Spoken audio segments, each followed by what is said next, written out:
Sir, if we receive check, but unfortunately can't get it deposited money in the bank, Okay. it violates money measurement concept. No, no, it does not violate any concept as such. See, you are receiving, you have, see, when will you receive a check? The question is, first question should be that you will receive a check if you have sold goods to somebody on credit, or if you have provided loan, or somebody is giving you as a gift, or I mean, there can be these reasons for receiving check. So first entry should be made for receiving check. See, after receiving only you will come to know that the check has been dishonored. Naturally, before receiving you will not come to know. As soon as the check is received, an entry is to be made. Now, after you come to know that the check has been dishonored, just the reverse entry will be made. Why do you think that the measurement concept or whichever concept do you think is being violated? I can misunderstand. Because we do not get any money. We only receive check as payment. No, That's why I you thought it see. violates money measurement. Okay, when you receive money, let us say in the form of check, you make an entry. You make an entry on the basis of accrual. Correct? Now the Yes. entry has been made following the accrual concept. If that does not come true, that does not mean that concept is being violated. It is just a transaction, a reverse entry will be passed. Just opposite what you did when you receive check. Okay, sir. Okay, okay, fine. Go ahead with more questions.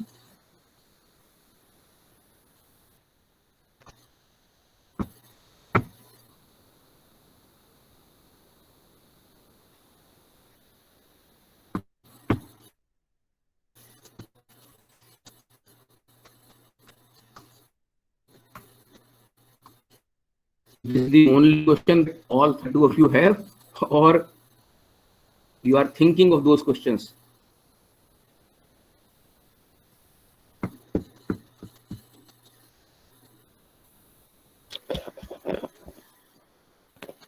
So you have once asked us about a convention that we have to pay rent. We have not paid it, but we have recorded in our books of account that we have to pay the rent. So Okay. which convention does it follow? Sir, I am not able to find out. Rent paid, but rent due, but not paid. But we recorded it. Uh-huh. We have, Rent due, we recorded it, it was not paid. no, it was not paid. Okay, you are following accrual concept because the transaction has been completed. The moment your time of payment is over, you have to record it. You have to record it. You don't want the cash to be received, cash or check, or cash or check to be paid. The moment it is due, it should be recorded. Okay, sir. Yes.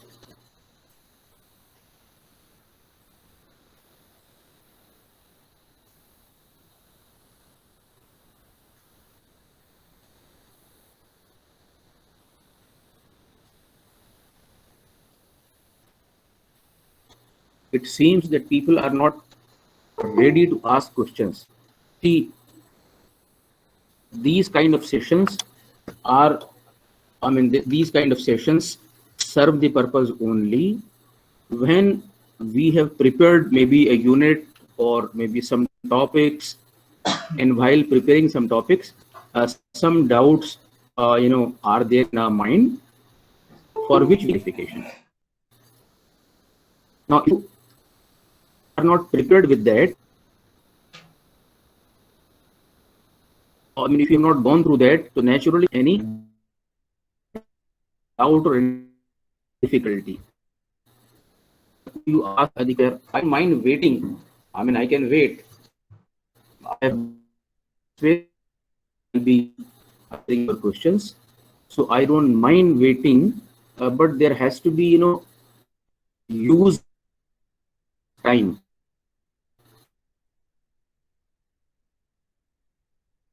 then again somebody will ask a question. So this way, the purpose of this extra class will not be served. So I have one more question. Oh yeah, you see, there is no So, restriction of somebody asking more questions. so Yes. why closing stock is written on credit side? Okay. Credit side of which account? So Trading in account profit and loss, or profit profit and loss. and okay. What is closing stock? It is just one entry that takes place only once in one accounting year. That too on 31st December or any date on which a firm closes its account.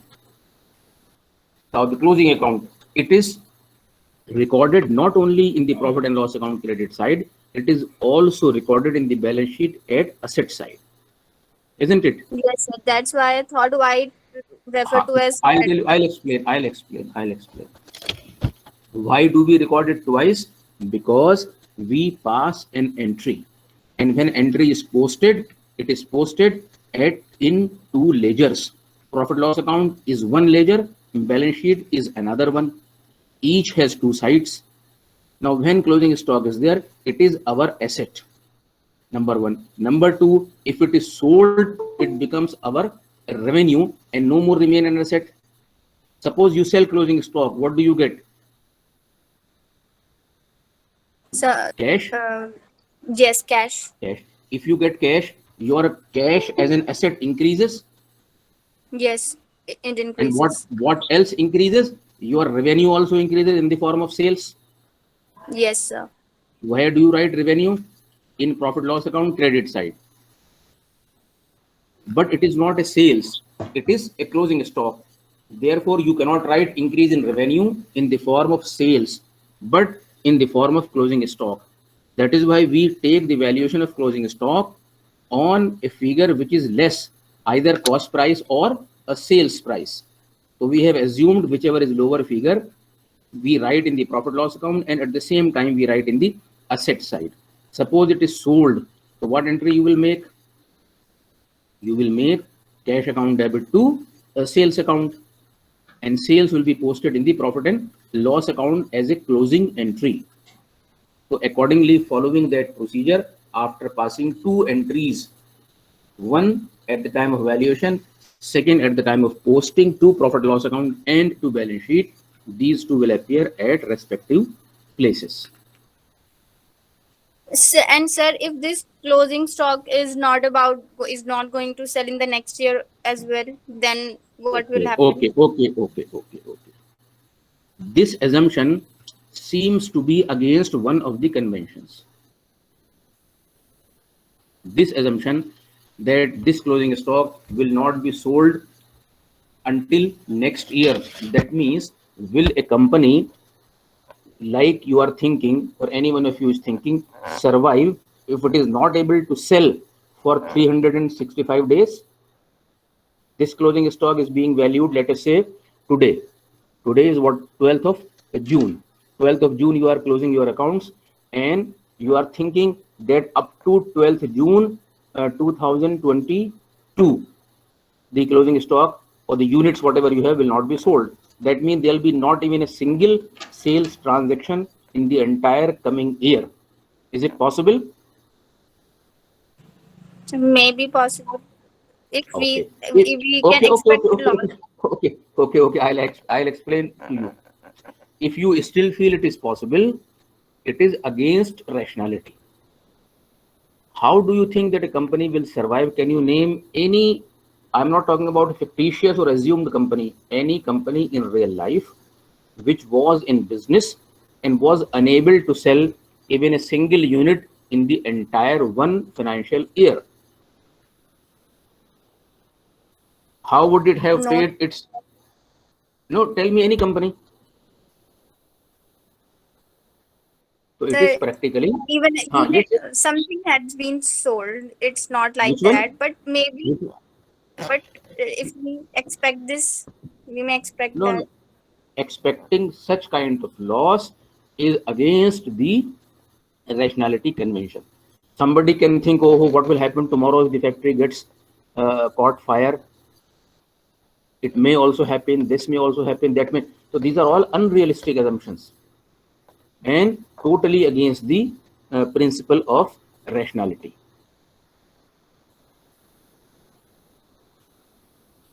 Okay, some more questions from anyone other of you, or maybe you wish to ask, you can ask more questions, Anna. What should be the ideal debt equity ratio from a firm, or what should be the limit of debt equity held by firm? See, usually people say 3:5, 3 debt and 5 equity. But again, this is the question asked by Nidal, available on your screen. Again, there is no, a specific rule. There are companies having a zero debt, 100% equity. There are companies having much more equity, could be 80%, could be 70%, and compared to that, more debt and less equity. Or what should be the limit for the debt? This is to be decided by one common factor, that is at what cost is debt available. Suppose debt is available at 10%. Debt is available at 10% and company is sure to earn anything more than 10%. Let us say it is able to earn 15%. So whatever additional 5% it is earning 15% on somebody's amount and giving them back only at 10%. The remaining 5 will be distributed among equity shareholders. If company is sure that for all time to come, it will always earn much more than what it will pay to debenture holders or to loan, it can borrow any amount. But this is all theoretically, I am saying. In real life, it will not work. If we look at the recent trend, companies are heavily trying to reduce their debt burden. They are trying to, reduce their debt burden as much as possible. So there cannot be one definite answer for this. Depending on the situation, company will take a decision. You should be in a position to explain the logic. Why should it go for more debt and why should it go for less debt or no debt? Does it answer your question, Nidal? Okay, you have written okay. Any other question?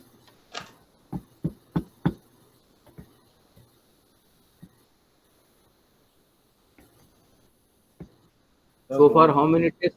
Yes, who is there to ask? Razeen, yes. Sir, what are bad assets? Those What which are? are not, those which are always not good for us.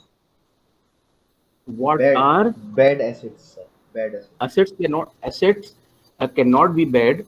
It can be bad only under a condition like case of a bank. The bank has extended loan. So it is an asset for the company, for the bank, but the loan is never going to come back. So it is a bad asset, which company calls it as NPA, non-performing asset. But in case of an ordinary company which is into manufacturing or services, any loan which company think will not come back, any debtor which will not finally decided will not pay, it become a bad debt, or the asset becomes bad. Normally, it happens only in case of bank.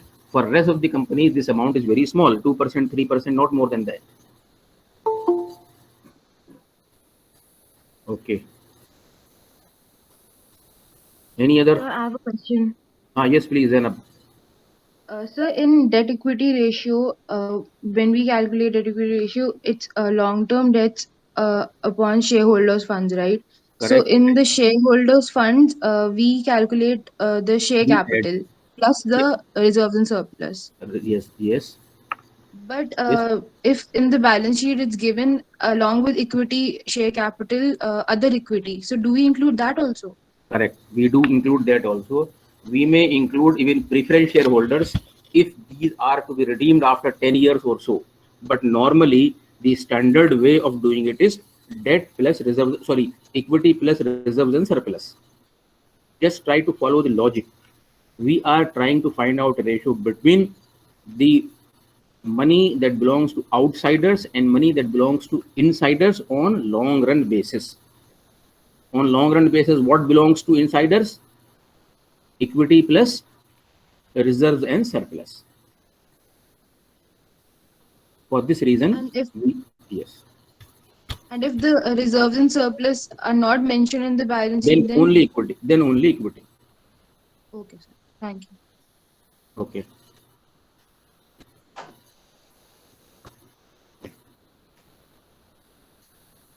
So on 15th of April, when you have took our class, you said that goodwill could be written off. Yes, could not Something could be like, written off. sir, Not, it has to be. how It has to be written off. sir, how a goodwill can be written off? Okay. Okay. I'm sure that you know the meaning of goodwill. You buy a Yes, running sir. company, you buy another existing company, and the asset of that company are 100. Naturally, liabilities will also be 100, but you pay 1000. In buying that company, you are paying 1000. Why are you paying 900 more? You are paying 900 more for goodwill. If you show those 900 rupees in the current year's balance sheet, it will not give a fair picture. So what you do, you show 900 rupees as goodwill in your balance sheet on the asset side. Every year, part of it, 1/9, 1/10, depending on the formula you have worked out, it will be charged to profit and loss account. It will be recorded in the profit loss account as goodwill written off. And in the balance sheet, to that extent, balance will be reduced. That means whatever huge amount you paid in 1 year, you are treating the entire amount as part of expenses every year, just like building. You buy building, don't show the entire money in the profit loss account. Show 100% money in balance sheet, and every year part of it you show in the profit loss account, that you call as a depreciation. So this is what it happens, and the company continues doing so until the effect of that goodwill is no more there. It may take 5 years, it may take 6 years. So it will only be a book entry. Nothing will happen to the outflow of funds. If you take it from the point of view of fund flow statement, no outflow of funds will be there. It will be added back to the profit in the calculation of funds from operation. Okay, sir. Thank you, sir. Okay. And sir, from that class, one more question has arises: why increase in equity acts as a source? Okay. When, under what conditions will equity increase? When a firm issues fresh shares. Is it right? Sir, I don't know. Okay. We should be clear about the concept of equity. When the company is established, it goes for registration, it gets registered with authorized capital. That in all time to come, maybe for next 10-20 years, it will need 1 crore of rupees. Out of 1 crore, it issues part of it, maybe 10 lakh, 20 lakh in one particular year. As the time passes and it needs more money, it will come up with another issue, IPO. It needs more money after 5 years, so it will continue to use its capital with which it was authorized by the Companies Act. Suppose it was registered in 2010 with 1 crore, it issued worth 20 lakh rupees share in the same year. After 5 years, it felt the need, it issued another 20 worth 20 lakhs. What will happen? From 20, its equity would become 40. So when company issues shares, the people who buy deposit money in the company's bank account. When money is received, it is an inflow. Okay, that's why. Okay, sir. Thank you, sir. All right. Sir, regarding to equity, the same question. I have a Recording, doubt. yes, yes. If on the equity side of the balance sheet it's written non-controlling interests, so this means that it's not in the control of the ownership, right? So that means this won't be included in the shareholders funds, right? No. Non-controlling interest only shows that those people have no, have no right to participate in the decision-making process of the company. But they are equity shareholder in a sense that they carry risk. If there is a loss, they will get no dividend. If there is a profit, they will get dividend, unlike debenture holders. So the fact that they carry risk, they assume risk, they are equity shareholders, they are owner of the company, but their ownership is limited to the extent of getting dividends. Otherwise, they will not be entitled to vote. Controlling means they will not decide which policy should company follow, what product should company make. Assume there are certain non-controlling interest shareholders in Reliance. Ab Reliance should go for Reliance Fresh Store or not, it will be decided in the board. In the board, these people, when the meeting takes place, these people will have no right to vote. That is what the meaning of non-controlling interest. Their interest is not to control the functioning of company. So it is included in debt equity ratio. Yes. And sir, on the asset side, if goodwill on consolidation is written and goodwill is also written, so what is the difference between the both? Say it again. So Goodwill. goodwill on consolidation and as well as goodwill is written on the asset Okay, side. I So need some time to refer to some material, then only I'll come back to you. okay. Not right away. Okay. Any other question?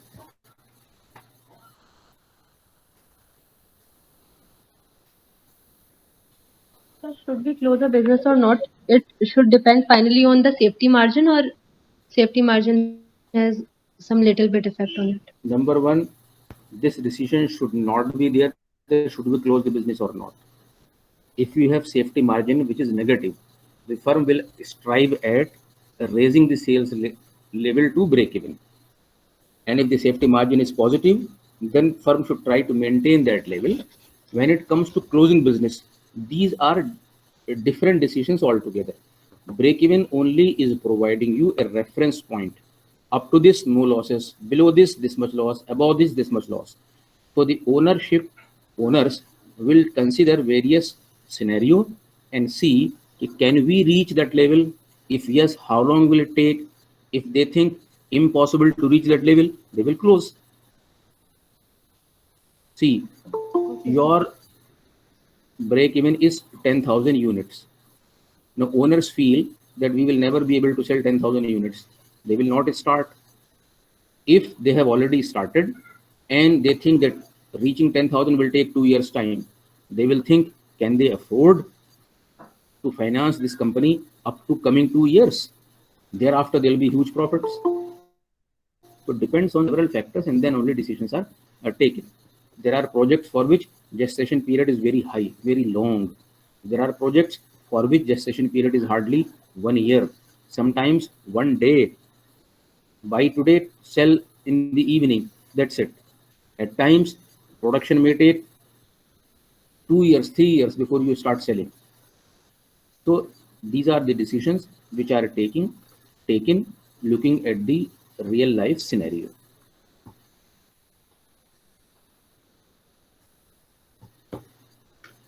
Okay, sir. Okay. Also, when you taught us the inventory turnover ratio, all of these ratios, so the formula for inventory holding period was 365 or 300 250 days. So Okay. why 300 or 250 days? By what logic? I didn't understand. You are calculating number of days for which you hold inventory. Correct? Suppose inventory Yes, sir. turnover is 50 days. So you are calculating that we hold inventory for so many number of days.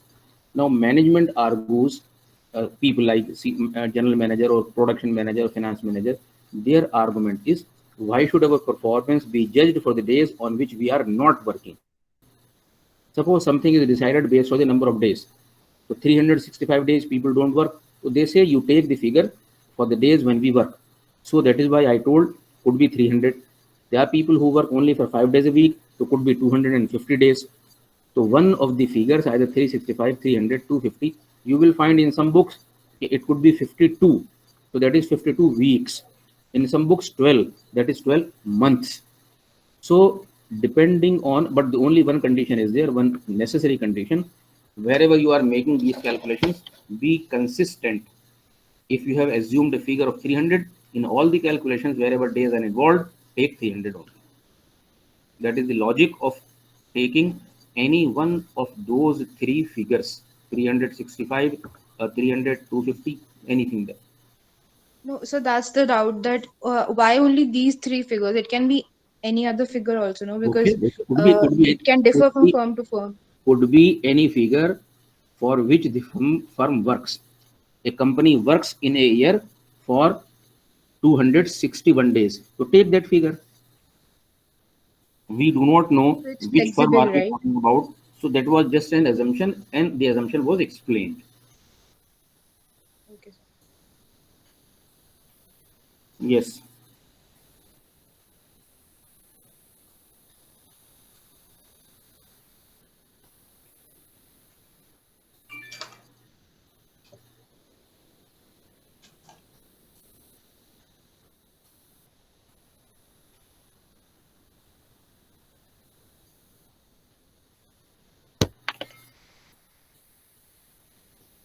Any further questions?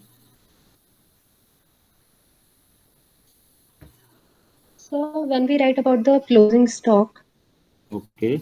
at that time, what value should we write? Like the market value or sir, Whichever is the less. value which, okay, Whichever yes. is less. Oh, It is in the light of okay, sir. conservatism concept. Cost price Okay. or market price, whichever is less. Because you produce it for rupees 80 and you are selling for rupees 100. You should not take 100 as a value of closing stock per unit. You should take 80. Suppose you produce for 80, but for some reason you are able to sell it only for 60. Then 60 will be taken. Cost price or market price, whichever is lower. Okay, sir. Okay.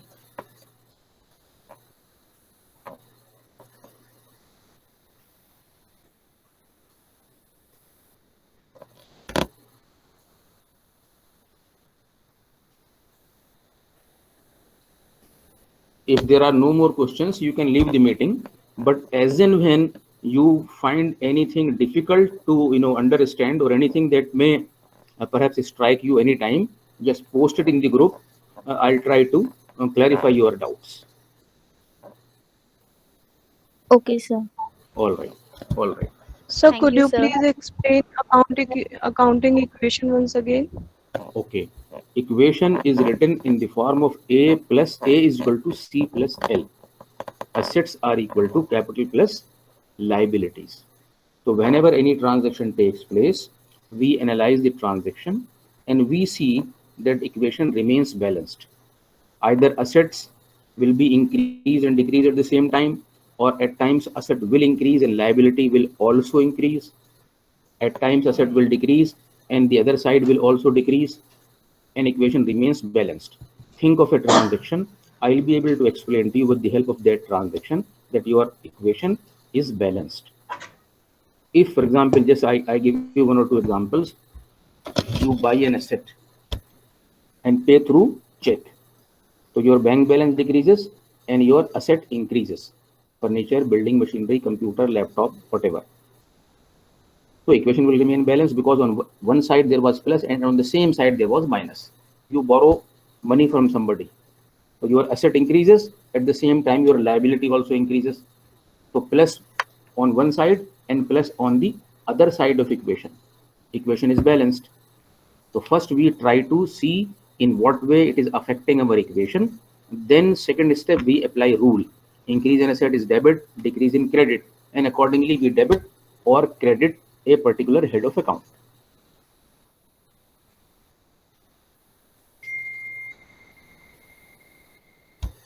All right, because there are no more questions. Sir, Yes. sir, one of the class you told us that. एक थोड़ा आहिस्ता वारिस बहुत तेज आवाज है, थोड़ा सा कम कर लो. हाँ. Oh, sorry, sir. Sir, in one of the class you told us that when we calculate the ratio, we also should know the least resources. So, what is the meaning of it? The Okay. least resources. Not least resources, the resources provided to the management. See, especially with respect to assets turnover, or the resources come in the form of assets, resources come in the form of current assets also. So when you, for example, you are calculating fixed assets turnover, So you are calculating a ratio between sales and fixed asset. A company which is generating more sales with the same asset is better than a company which is generating less sales. For example, fixed assets of both the companies are same. Any figure assume. Fixed assets of company A and B are same, but company sales of company A is better than B. That means it is utilizing its assets better than the other company.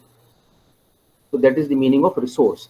And the performance of management, it should be evaluated taking into account the resources that are provided to management. Otherwise, management has all the reasons to say, okay, we were not giving the adequate resources, how could you judge our performance? So that is why we calculate not only profitability, but profitability along with the resources. Yes. Yes. Sir, but how? Again थोड़ा सा mic कम करो भाई, बहुत शोर हो रहा है उसमें, और कम करो. हाँ, अब बोलो. Yes. Sorry, sir. Sir, but how can we know the least resources when we have data of only one company? Is there any way can we assume or No, we can, no can we need. assume it or somewhere? No If we have need. data for only one company. You don't need to assume. The data is available in public domain. No company in any part of the world, including India, can afford not to publish the data. It is mandated, it is legally required. If you are a company registered under Companies Act, every quarter your results have to be uploaded on the website. Copy sent to the SEBI. So the non-availability of a data cannot be a reason.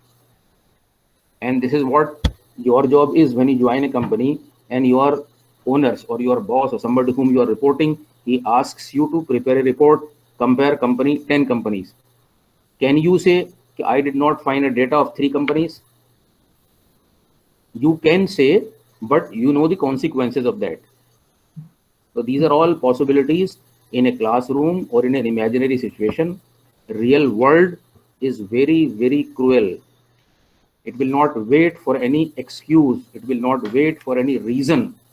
It will only ask you for results. If you wish to survive, and I'm sure all of you wish, results. No, this was the reason I did not get up, I did not get data, nothing like it. By tomorrow, here is the door, you can walk out. So always think of the results and first make up your mind. It would be done. I will be able to do. Don't ever think that no, this may happen, that may happen. No, always be positive and you would be able to do. Nothing like it will happen. Yes. Any more question?